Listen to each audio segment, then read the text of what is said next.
Mga ingredients ng lotus root octopus soup with pork bones. Ito yung dried octopus, lotus root, carrots, pork bones, dried piggery, mung beans, peanuts, at ang tangerine skin.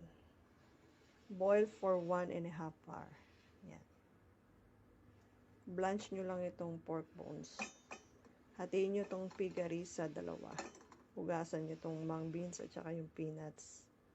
Itong dried octopus, hugasan, tuyuin at i-fry ng walang mantika. Ito yung lotus root, hugasan at saka ito rin yung carrot, hugasan siya at ikat ng ganyan.